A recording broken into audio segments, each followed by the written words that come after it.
글쎄, 이 법이 보호는 필요한데 사실은 현장으로 가는 아이들은 보호를 해야 되고요. 그런데 우리 현장이 정말 준비가 되어 있는가에 대해서는 의원님들이 19대부터 계속 그 의구심이 많아서 이 법안이 제출이 되고도 사실 논의가 좀 잘 안 되고 있었습니다.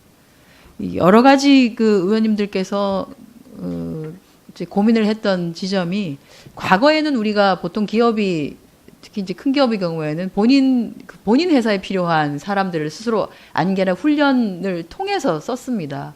뭐 예를 들어서 현대중공업 같은 경우에는 안에 자체적으로 교육 그 센터를 가지고 있어서 용접이건 뭐 선반이건 할 거 없이 사람들을 키워서 해당 회사에서 이렇게 쓰기도 했었었죠. 근데 지금 이제 도제 학교라고 하는 방식이 들어오면서 이게 교육부에서부터 시작은 됐습니다만, 저는 약간의 퀘스천은 제가 최수정 교수님께 우리가 훈련을 하는 것은 사실은 뭐 치성패를 통해서도 청년이 새로운 직업을 훈련을 받으려고 하면 치성패 프로그램에 가서도 할 수 있고요. 여러 가지 방법들이 있긴 있습니다. 그리고 어찌 보면 직업 훈련을 할 수 있는 특별한 대학이라고 하는 것도 우리는 가지고 있습니다. 한국 폴리텍 대학 또는 다양한 방식의 직업 훈련 기관들을 가지고 있는데, 조금 더 어린 나이에, 그러니까 미성년에 해당되는 아이들을 현장에 보내서 노동자성을 인정받으면서 이렇게 학습과 일을 병행하고 하는 것이 우리 지금 이제 뭐 사회적인 분위기 또는 기업의 분위기, 기업의 현황, 노동 조건을 맞춰 나가는 기업의 지금 현재의 상태, 이런 걸 봤을 때 우리가 이런 뭐 어떤 방식이든지 보호 법률을 만들어서라도 보낸다라고 하면 그 아이들이 정말로 보호는 될 수 있을까요? 보호는 가능할까요? 어떨까요? 일단은 두 가지인데요. 하나는 왜 현장 훈련을 해야 되냐, 이렇게 위험하고 어렵고 문제도 많이 발생할 리스크가 큰데, 이제 이 말씀들을 많이 하시는데, 아까 이제 이제 고용노동부 뒤에 계시지만, 사실 우리나라 국가기술자격이 제대로 워킹을 하지 못한다고 굉장히 비판을 많이 하고 있습니다. 위원님 잘 아시겠지만.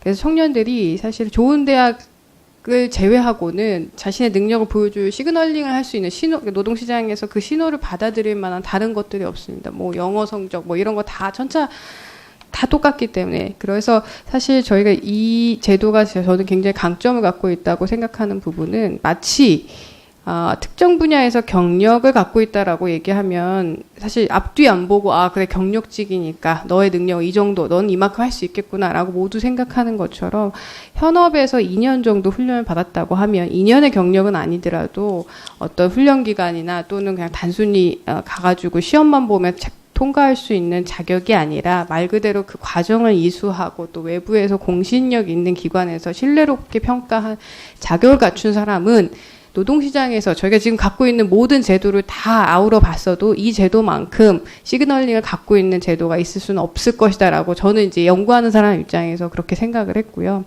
그래서 현장 훈련이 중요하다고 말씀을 드리고, 이제 아까 말씀드린 것처럼 뭐 기업으로는 25%밖에 안 되고 사실은 학생 수로는 18%밖에 안 되는 도제 학교 학생들도 문제인데, 사실 저는 특성화고 현장 실습 쪽 연구도 굉장히 많이 하고 있는데, 일단 특성화고에서는 현장 실습은 계속 진행이 됩니다. 뭐 앞으로 계속 개선을 하고는 있지만, 근데 그 현장 실습을 생각해 보시면 직업교육 훈련기관에서, 특히 특성화고나 마이스터고 같은 고등학교 단계 직업교육기관에서 현장 훈련 없이 온전히 학교의 힘으로 직업 훈련을 하고 있는 국가는 거의 저희 국나 일본밖에 없습니다. 거의 다 현장 훈련은 그냥 기본적으로 다 결합이 되어 있고요. 근데 다만 이것을 어떻게 보호할 것이냐의 문제인데, 지금 현존하는 현장 실습에서 1개월 또는 그냥 조기 취업식으로 학생들이 파견되는 형태는 당연하게도 학생들이 그냥 근로에 내몰릴 수밖에 없는 상황입니다. 그러면 차라리 장기간의 훈련을 가지고 좀 더 체계적으로 훈련을 시키고, 또 여러 가지 보호하는 장치도 필요하고요. 또 트레이너의 자격도 굉장히 중요하면서 이 세 가지가 잘 어우러진다면 지금 가지고 있는 현장 실습에 비해서는 훨씬 더 장점을 가질 수 있을 것이라고 저는 생각을 하고요. 그래서 다시 조금 말씀을 드리면 만약에 우리나라 직업계 고등학교가 전혀 현장 훈련을 하지 않겠다라고 한다면 모든 문제가 해결됩니다. 근데 그건 불가능합니다. 왜냐하면 학교 교육만으로는 노동시장에서 요구하는 능력을 갖출 수가 없기 때문에 어차피 현장을 가야 된다면 이런 방식의 훈련이 어쩌면 더 효과적인 방식일 거라고 저는 생각을 합니다.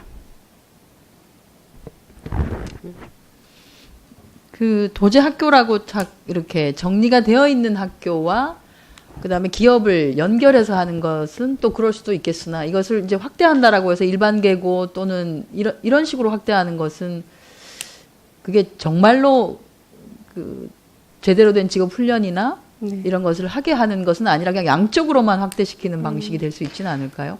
왜냐하면 실제 저희가 이렇게 좀 찾아보면 미용실 같은데 이철 헤어커커 이런 데서 이 지금 일학습 병행이라고 해서 모집한다라고 하고 있거든요.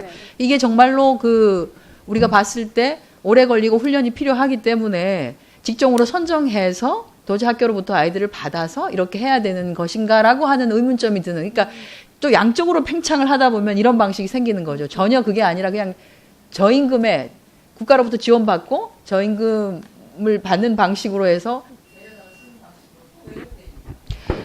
말씀 주신 것처럼 저도 뭐 양적인 확대에 대해서는 저는 오래전부터 계속 비판적인 견지를 갖고 있었고요. 물론 당연히 양적인 확대보다는 질적으로 좀 이렇게 가늠질을 하는 게 훨씬 중요합니다. 그리고 말씀하신 그 일반고 학생들의 직업교육 기회 확대 측면에서도 아마 이제 말씀을 주신 것 같은데 제가 알기로는 그 비율은 굉장히 미비하고요. 사실 일반고 학생들의 직업교육에 대한 수요는 단적으로 얘기하면 학생들이 정말로 학업에 대해서 그냥 의지가 없어서 도피처로 생각을 하지 취업을 원해서 사실은 학생들이 직업교육을 받는 경우가 그렇게 많지는 않습니다. 그래서 굉장히 소수일 거고요.